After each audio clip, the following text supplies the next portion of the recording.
Remove your brassiere before sleeping. The American sergeant says it like he's reading a supply manifest. 43 Japanese women stop breathing. Yumiko's hands freeze mid-motion. She's 24, former Army nurse from an Okinawa field hospital, and she's still got blood under her fingernails from soldiers she couldn't save. Now she's standing in a wooden barracks in Wisconsin, December 1944, and an American man just told her to undress. Not asked, told. Only 1/200 Japanese women exist in American custody, compared to 400,000 men.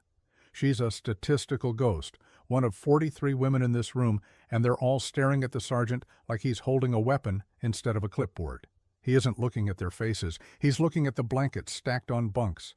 America jin wa onna wo kimono no yu ni atsukao. Americans treat women like animals.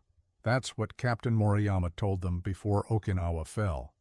He said it with certainty. He said it while handing out cyanide capsules. Yumiko swallowed hers wrong and vomited it up. She's been ashamed of that ever since. The sergeant's boots creak on frozen wooden planks. The sound makes Noriko flinch. She's 19, signals operator, hasn't slept in 4 days. Her eyes are tracking his every movement, like he's a predator circling the room. 1 hour, he says, inspection. Then he leaves.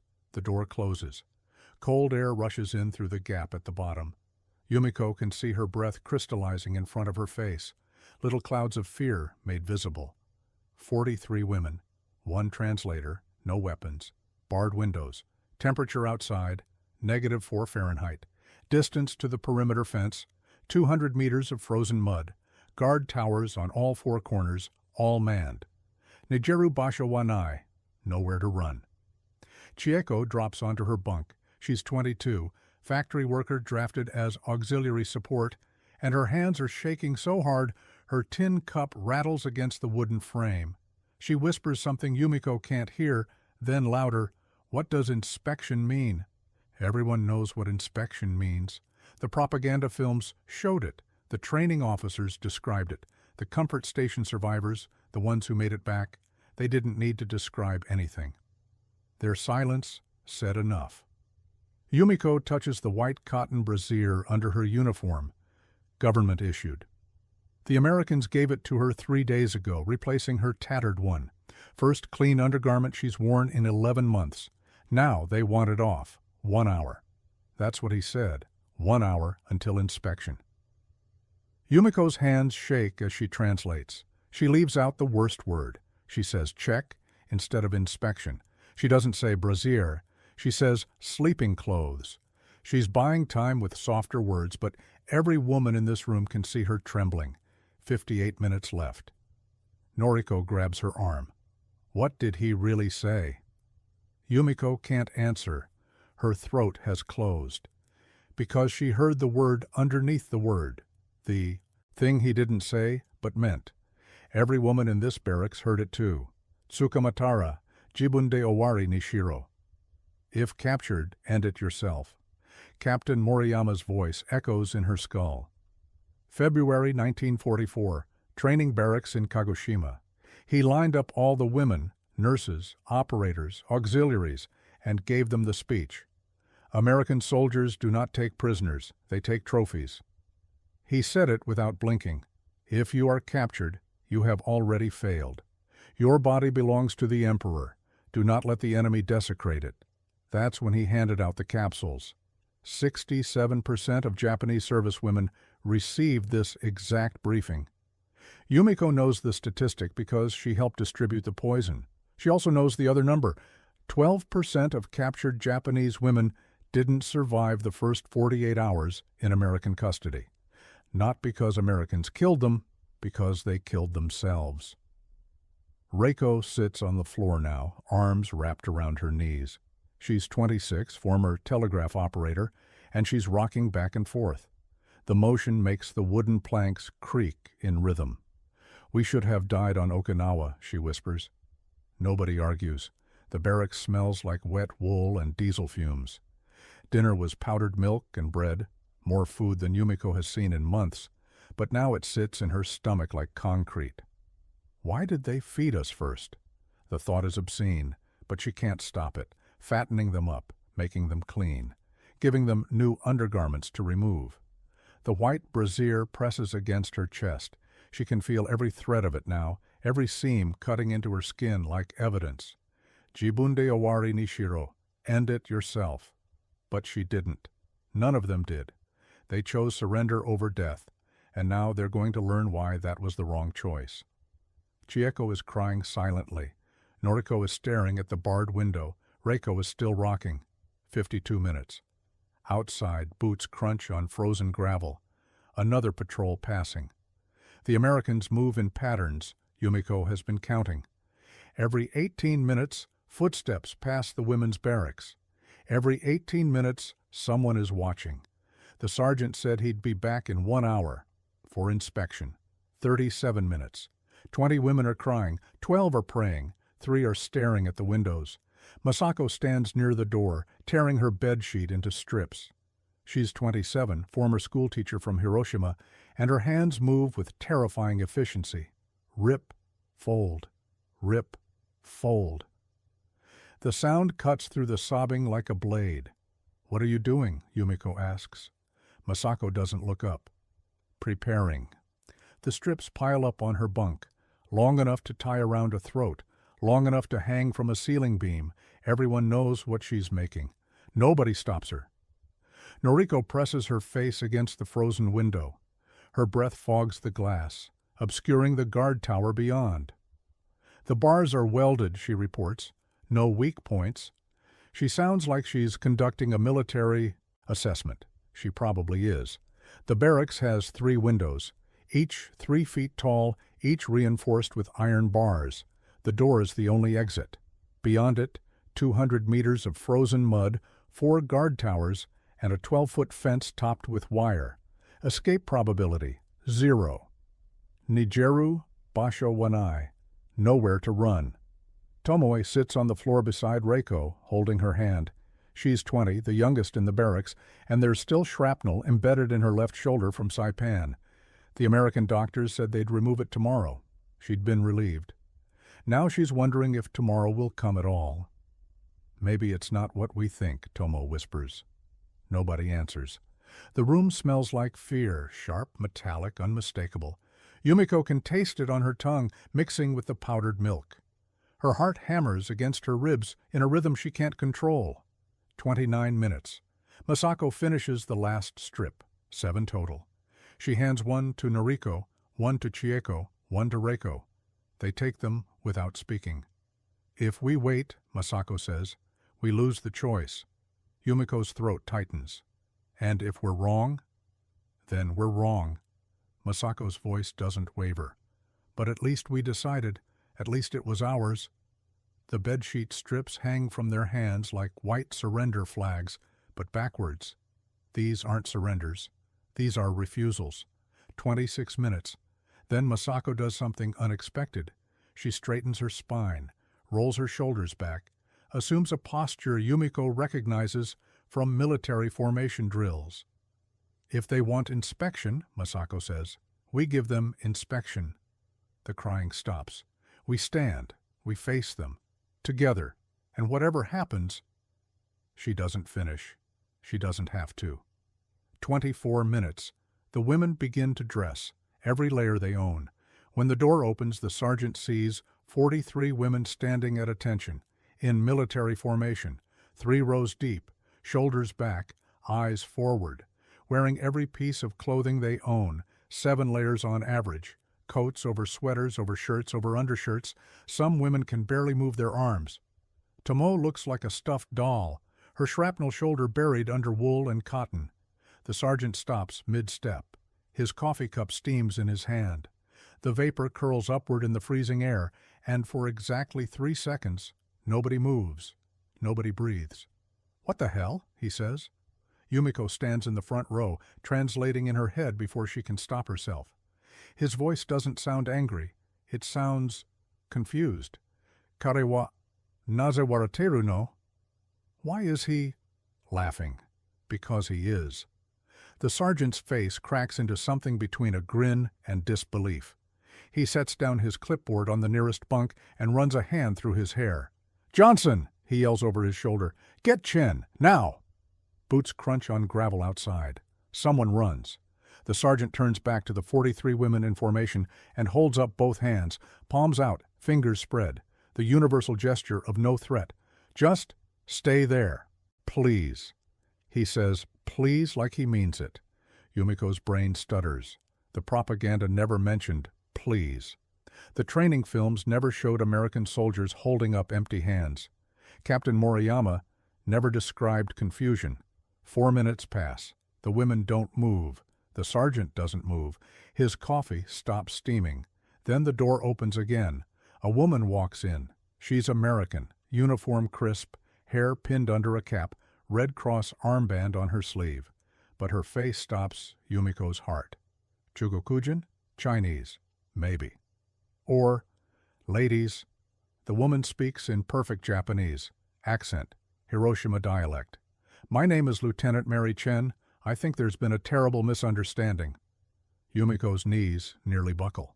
Lieutenant Chen steps past the sergeant, who's still standing there with his empty hands raised like he forgot to put them down. She surveys the formation, the layers, the rigid postures, the white-knuckled fists. Her eyes land on Masako's bedsheet strips, still visible on the bunk behind the third row. Something in her expression shifts. She doesn't look confused anymore.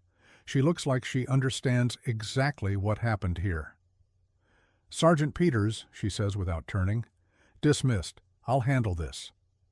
He leaves, doesn't argue, doesn't look back. The door closes. Lieutenant Chen faces 43 women dressed for a battle that isn't coming. "Who told you to remove your brassiere?" Unhealthy. Lieutenant Chen repeats the word 3 times before it lands. Sleeping in tight undergarments restricts circulation. In cold weather, that means frostbite risk. The camp physician, Dr. Patricia Holloway, issued an advisory, not an order. An advisory.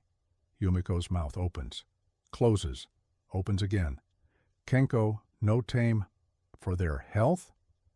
The room is silent except for the wind pressing against the windows. 43 women stand in 7 layers of clothing prepared for assault, and an American woman is telling them it was a doctor's note. "The inspection," Lieutenant Chen continues, "is a blanket count. We're missing 12 from inventory. Sergeant Peters was checking if you had enough for the cold snap coming tonight." She pauses, lets that land. "He wasn't inspecting you. He was inspecting blankets." Chieko makes a sound, half laugh, half sob. It breaks something in the room. 2 other women start crying again, but different now, relief crying, the ugly, choking kind that hurts your chest. Circulation-related injuries in women's POW camps dropped 34% after the undergarment advisory was implemented. That's what Lieutenant Chen says next, but Yumiko can barely process it. Her brain is stuck on a different number. 12 blankets missing. That's what inspection meant. 12 blankets, not 12 bodies, not 12 violations, 12 pieces of wool that someone forgot to count. Masako sits down heavily on her bunk. The bedsheet strips rustle under her weight. She stares at them like she's seeing them for the first time. "We were going to..." She stops. Can't finish. Lieutenant Chen's voice softens. "I know what you were going to do. I've seen it before. Saipan, Manila, Okinawa." She steps closer to Masako. "The propaganda told you what to expect. We're going to show you something different." She gestures toward the door. 2 American nurses enter, arms full of wool blankets. They're not looking at the women either. They're looking at the bunks, counting, distributing. Tomoe receives 2 blankets, one for her body, one for her shrapnel shoulder. The nurse tucks them around her without asking permission, without making eye contact. Professional, efficient, completely impersonal. "Kare wa watashi tachi wo mite inai." They're not looking at us. The brassiere under Yumiko's 7 layers of clothing suddenly feels ridiculous. She's sweating now, overheated from wool and adrenaline, and something else she doesn't have a name for. Noriko breaks the formation first. She sits down on her bunk, staring at nothing. "I don't understand," she says. Nobody does. Sergeant Peters returns in 1 hour. For blanket count. That's what he said. Sergeant Peters returns at exactly 1900 hours. Clipboard, pencil, eyes on the bunks. He counts blankets. Doesn't count women. Doesn't look at them.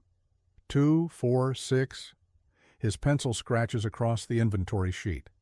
The sound is absurdly mundane, the same sound Yumiko heard in supply offices back in Kagoshima, back when requisition forms were the biggest concern of her day. Kare wa watashi tachi wo mite inai. He's not looking at us. It takes 2 minutes and 40 seconds. Yumiko counts. The women count. Everyone is counting something, seconds, blankets, breaths, because counting is better than thinking.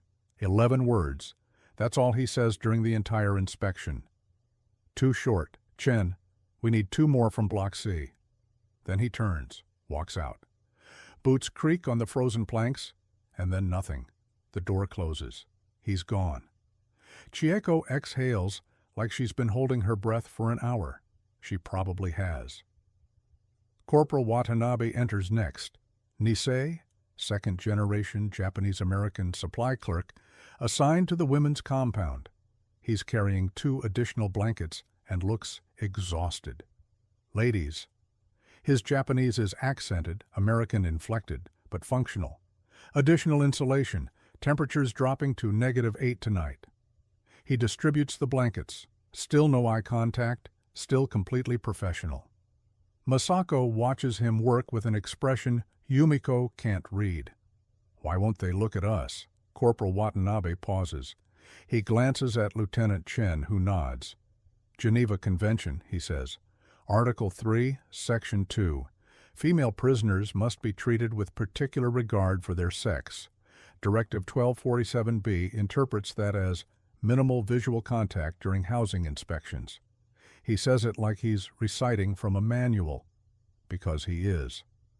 Sergeant Peters was trained specifically for women's compound duty, no direct eye contact, no closed-door interactions, no physical proximity under 3 feet without female officer present. Yumiko's brain struggles to process.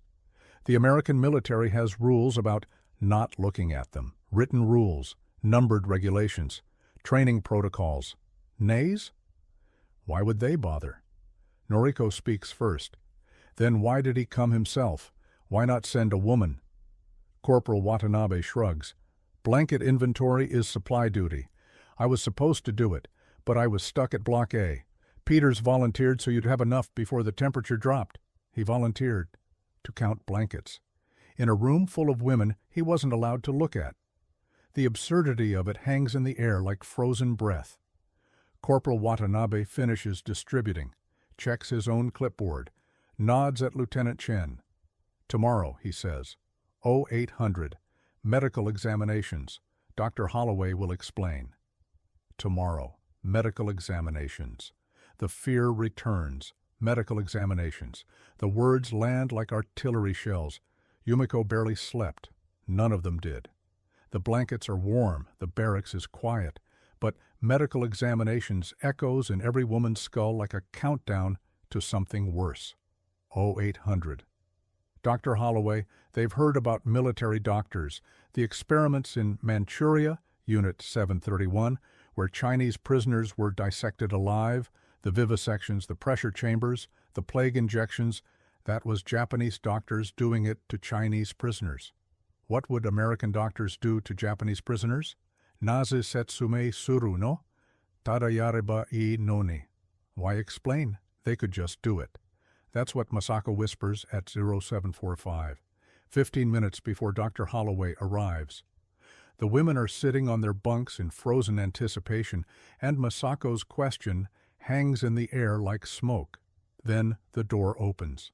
Dr. Patricia Holloway is 40 years old, gray-streaked hair pinned under a surgical cap, and she's carrying a black leather medical bag that makes Tomo visibly flinch. But she doesn't open it. Instead, she sets the bag on a table, steps back, folds her hands. Good morning.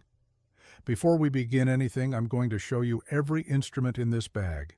Lieutenant Chen will translate. You will tell me if anything is unclear. Yumiko blinks. Dr. Holloway unzips the bag slowly, deliberately, like she's defusing a bomb rather than unpacking equipment. She removes the first instrument, a stethoscope. Stethoscope. Listens to heartbeat and breathing. Demonstration. She places the earpieces in her own ears, presses the disc to her own chest. Then she hands it to Nurse Kimura, 29, Japanese-American, assigned specifically to women's examinations, who demonstrates on herself next. Who wants to try? Silence. 45 minutes pass. Dr. Holloway explains 14 instruments, every single one demonstrated on herself or Nurse Kimura first. Tongue depressor, blood pressure cuff, reflex hammer, otoscope. Each one touched, named, shown to be harmless. Nobody asks about scalpels, nobody asks about restraints. Dr. Holloway doesn't have any. Examinations are voluntary today, she says at the end. You may refuse, no punishment, no consequences. We simply need to check for communicable diseases and treatable injuries. Voluntary. The word doesn't exist in Japanese military vocabulary. Orders exist. Compliance exists. Voluntary is a concept from civilian life, from before. 0 women volunteer for immediate examination. Then Chieko stands. Her hands are shaking, but her voice is steady. I'll go first. Dr. Holloway nods. Thank you. Nurse Kimura will escort you. Private room. Door stays open. 41 women watch Chieko leave. 2 women stay on their bunks, arms wrapped around themselves. They haven't moved at all. Tomoe finally removes her shirt. The shrapnel wound isn't the problem. The scars underneath it are. 23 cuts. Parallel lines across her ribcage, healed pink, deliberate. She made them herself on the transport ship using a broken mess tin 3 days before the Americans captured her. So they wouldn't want me, she whispers. Dr. Holloway doesn't flinch. She examines the scars with the same clinical professionalism she applied to the shrapnel assessment. No reaction, no horror, no pity. Across the examination room, Fumiko sits rigid on the second table. She's 23, former comfort station survivor from the Philippines, and her torso tells a different story. 14 deliberate burns, made with a heated belt buckle, self-inflicted the night before surrender. Kore de daremo watashi wo hoshigaranai. Now, no one will want me. Dr. Holloway documents both. Same forms, same process, same tone. Self-inflicted disfigurement wounds, she says to Nurse Kimura, documented in approximately 8% of Japanese women POWs. Add topical treatment protocol to their charts. Tomo's hands shake. She expected disgust, condemnation, something. Instead, she gets a bandage and a follow-up appointment. Why don't you care? She asks. Dr. Holloway looks up from her clipboard. I do care. That's why I'm treating them. She pauses. Combat injuries are injuries. Self-inflicted injuries are also injuries. My job is treatment, not judgment. The words don't compute. Tomoe has been carrying these scars like a shield, like armor against what she was certain would come. The cuts were supposed to make her ugly, worthless, untouchable. Nobody was supposed to clean them and apply antiseptic cream. Fumiko is crying quietly. Nurse Kimura hands her a tissue without comment. Why did you do this to yourselves? Dr. Holloway asks. The question is soft, clinical, genuinely curious. Fumiko's voice cracks. They told us what you would do, the officers, the propaganda films. They said... She can't finish. Dr. Holloway nods slowly. And you believed scarring yourselves would prevent it. Hi. Yes. Then I have one more question. Dr. Holloway sets down her clipboard. Who told you we would want you? The room goes silent. Fumiko stares at her. Tomo stares at her. Lieutenant Chen, translating from the doorway, stares at her. Derga, Suita no? Who told you that? The propaganda, the officers, the training films, the entire Japanese military apparatus that prepared them for capture by preparing them for violation, the people who gave them cyanide capsules and called it mercy, their own commanders. The propaganda wasn't just about Americans. It was about making death preferable to capture. Lieutenant Chen spreads the documents across the barracks table. Captured Japanese military papers, official training materials, stamped and sealed by Imperial Command. These were recovered from Okinawa, she says, instructions for women's auxiliary units. Yumiko reads. Her throat closes. If capture becomes imminent, service women are expected to terminate themselves before falling into enemy hands. The disgrace of survival exceeds the honor of death. American soldiers treat female prisoners as communal property. No exceptions, no survivors. Resistance is futile. Suicide is duty. 1,200 pages of documented lies. Official policy designed to make Japanese women choose death over surrender. Masako's hands tremble as she turns pages. The school teacher who organized their surrender, who convinced 43 women to put down their poison capsules, is now reading the orders that were meant to kill her. Accuracy of these claims, Lieutenant Chen says quietly, 0% verified. We've surveyed 4,000 Japanese women POWs across all camps. Documented assault cases, 11. All perpetrators court-martialed. All victims received medical care and had opportunity to testify, 11. Out of 4,000. Yumiko does the math, 0.27%, but the propaganda said 100%. Guaranteed, certain, inevitable. Watashi tachi no teki wa Nihon data no?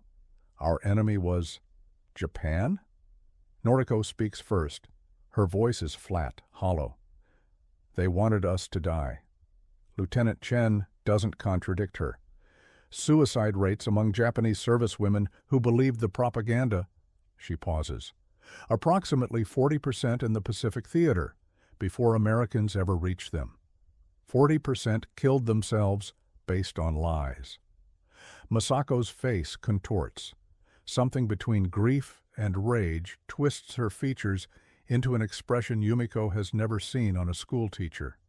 They handed us poison capsules. They called it mercy. Her voice rises. They watched us practice using them. They told us we'd thank them later. The paper rustles in her shaking hands.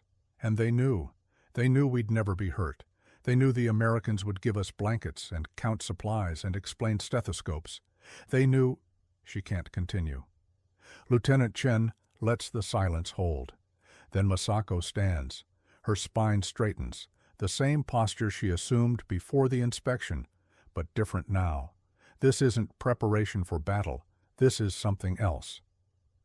I want to write a letter, she says, to Japan, to the women still. Fighting. Lieutenant Chen nods. Radio Tokyo, captured frequency. We broadcast prisoner messages twice weekly. Masako reaches for a pen. I'll tell them everything. They gave us blankets. They explained the stethoscope.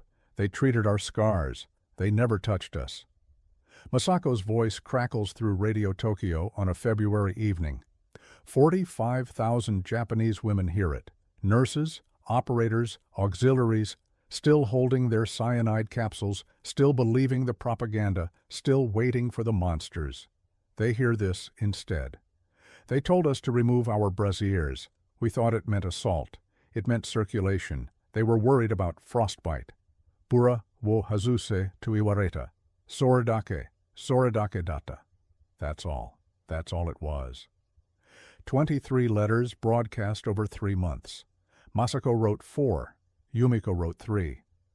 Noriko, the signals operator who'd stared at barred windows calculating escape routes, wrote 7. The results arrived in intelligence reports 6 months later. Surrender rates among Japanese servicewomen increased 400% in the final months of war. 400%. Women who heard the broadcasts dropped their capsules, put down their weapons, raised white flags. They walked toward American lines expecting death and received blanket counts, medical exams, and undergarment advisories. Tomoe pushes a wheelchair now, October 1945, Frankfurt Temporary Hospital. The patient is American, a corporal who lost both legs at Bastogne. She uses her healed feet to transport those who can't walk. Nobody asks about the scars under her uniform. Nobody cares. Fumiko opens a medical clinic in Yokohama, December 1946. She treats everyone. She doesn't turn anyone away, not even the former soldiers who remind her of things she'd rather forget. Dr. Holloway sent her a letter of recommendation. It hangs framed on the clinic wall. Masako returns to teaching, history specifically. She includes a new unit in her curriculum, What We Were Told and What Was True. Her students don't believe her at first. Then she shows them the documents. Yumiko keeps her brassiere. Not the one she wore. That was discarded months ago, worn through and stained. But a replacement, identical, white cotton, government issue. She kept it folded in her suitcase through repatriation, through the occupation years, through everything. 40 years later, it sits in a glass case in Okinawa. The label reads, "First evidence the propaganda was wrong. Remove your brassiere before sleeping." The sergeant said it like a weather report. 43 women heard a death sentence. It was a doctor's note. The smallest misunderstanding almost killed them. The smallest truth saved 45,000 more. Quick question for everyone watching right now. Comment below. What city are you in, and what time is it? I want to see how far this story travels.